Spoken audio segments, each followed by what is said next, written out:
Welcome to The Explainer. I'm so thrilled to have you here today. Look, if you're a student, a parent, or even a teacher trying to navigate the Scottish secondary education system right now, you know we're standing on the edge of some absolutely massive historic changes.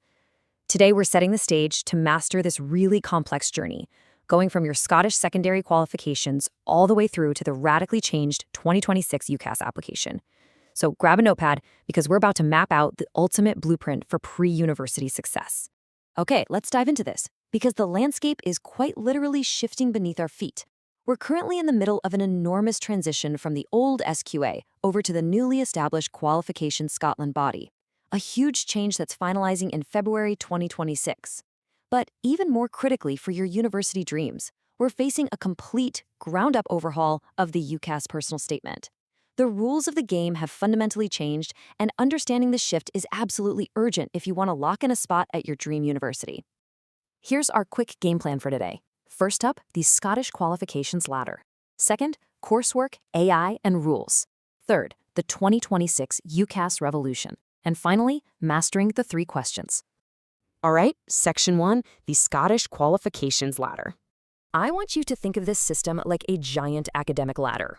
You progress step by step from the unit-assessed National 4s, stepping up to National 5s in S4, which are your main exams graded A to D. Then you climb up to Highers in S5, and finally Advanced Highers in S6. What you really need to take away from this is that Scottish universities primarily base their conditional offers on your S5 Highers. Sure, your National 5s show a good track record, but those Highers in S5, they are the heavy lifters for getting your university offers. And get this, Advanced Highers sitting up at SCQF Level 7 are actually considered equivalent to the first year of university. And you know, this brilliantly illustrates just how intensive the Scottish system actually is. When we contrast Scotland with England, Scottish students are typically tackling 4 to 5 Highers in a single, highly compressed academic year. English students, on the flip side, spread 3 A-levels out over a leisurely 2 years. That 1-year Scottish higher workload is notorious for a reason. It requires serious caffeine and a whole lot of commitment. Oh, and if your sights are set on top-tier English universities like Oxford or Cambridge, just be aware that they have specific entry requirements based heavily on achieving top bands in Advanced Highers during your S6 year. Moving right along to Section 2, Coursework, AI, and Rules. Coursework is this incredible opportunity to really show your understanding, and honestly, it can make a massive difference to your final grades. But it comes with immense responsibility. For instance, in some subjects, you're totally allowed to use resource or research sheets. But here's the kicker. If you forget to submit those resource sheets with your final coursework, you trigger an automatic 20% penalty on your marks. No way around it. One simple mistake can literally cost you a whole grade boundary. And then, well, there's the digital elephant in the room, generative AI. I want to strongly emphasize that text created by tools like ChatGPT or Google Gemini is absolutely not considered your own work. The exam body uses sophisticated detection software specifically designed to flag AI-generated text. So while you might use AI to research broadly or brainstorm, the very moment you copy its generated text into your coursework, you've crossed a very, very dangerous line. Let's detail exactly what happens if you do cross that line. The consequences for plagiarism and collusion are incredibly severe. And remember, collusion means working with others when you should be working entirely alone. If a friend asks for your file to, just get some ideas and you send it over, you are both guilty of collusion. Everyone involved breaks the rules, not just the one asking for help. The penalty? Your marks can be reduced to 0, or much worse, your entire year's qualifications across all subjects can be completely canceled. Seriously, it's just not worth the risk. But hey, while independent work is super strictly enforced, you aren't completely on your own out there. You can and absolutely should legitimately utilize trusted tools to study. For instance, Heriot-Watt University offers the Scholar online learning platform. It features 42 Qualifications Scotland aligned courses, specifically designed for nationals, Highers, and Advanced Highers. It's an incredibly powerful, fully legitimate way to support your home learning without breaking a single rule. All right, on to the big one, Section 3, the 2026 UCAS revolution. Listen closely to me here, folks, because timing is everything. If you're aiming for Oxbridge or degrees like medicine, dentistry, and vet med, your deadline is October 15th, 2025. But for almost everyone else, your main deadline is January 29, 2026. You absolutely cannot miss this January 29th deadline if you want fair and equal consideration for your top choices. Submitting early, ideally by mid-October, is highly recommended just so admissions tutors can read your application while they're still fresh. So, the crucial point is understanding what exactly has changed in the application itself. The magic number is still 4,000. You still have that strict 4,000 character limit. But the old, free-form personal statement essay where you could kind of just write whatever you wanted, yeah, it's dead, gone. UCAS has replaced it entirely with 3 mandatory, highly structured questions that you absolutely must answer. Which perfectly sets up Section 4, Mastering the 3 Questions. So, you've got 4,000 characters total for your application and a strict minimum of 350 per question, meaning you can't just ignore one to write a massive essay for another. Let's look at question 1. Why do you want to study this course or subject? This is all about motivation. Admissions tutors are looking for genuine, evidence-based, intellectual curiosity. They don't want childhood nostalgia. They don't want to hear that you've loved architecture since you built a treehouse at age 8. They want to know why the 17-year-old version of you wants to spend the next 4 years studying this subject at a university level. Just listen to this excerpt from a really successful history student persona.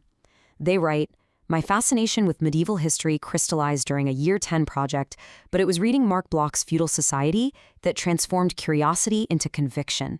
See how beautifully specific that is? They name the author. They name the book. This specific evidence of exploration proves you've gone far beyond the standard high school curriculum. To quickly summarize your strategy for question 1, identify the true spark of your interest, show real exploration through books or lectures, and connect that directly to university-level study. Also, a major trap to avoid, never ever name a specific university. Your statement goes to all 5 of your choices, and trust me, no university wants to read that they're your backup plan to somewhere else. Try to allocate around 1,300 to 1,500 characters here to clearly prove your direction. All right, question 2 shifts gears from motivation to evidence. How have your qualifications and studies helped you prepare for this course? This is where you are required to prove you actually have the robust academic foundation necessary for university-level study. Now, what's really interesting here is how this engineering applicant handles their subjects. They didn't just lazily list their predicted grades. Instead, they explained the specific, tangible skills they extracted from their coursework. Listen to this. Further maths taught me abstract problem solving.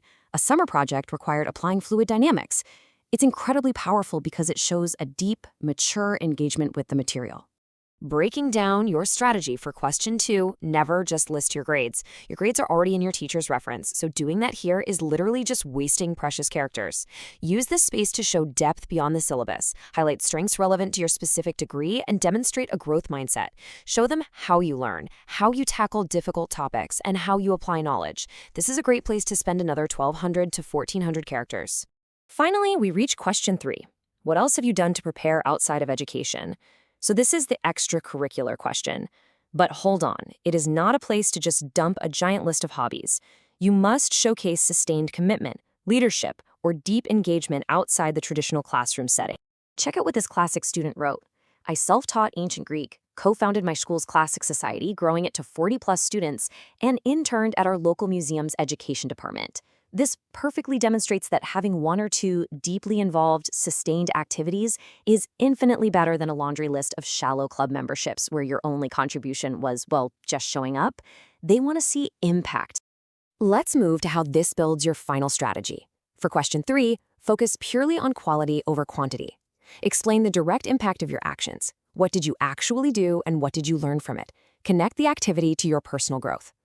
And please, avoid padding with filler words like in conclusion or to summarize. Every single character counts here.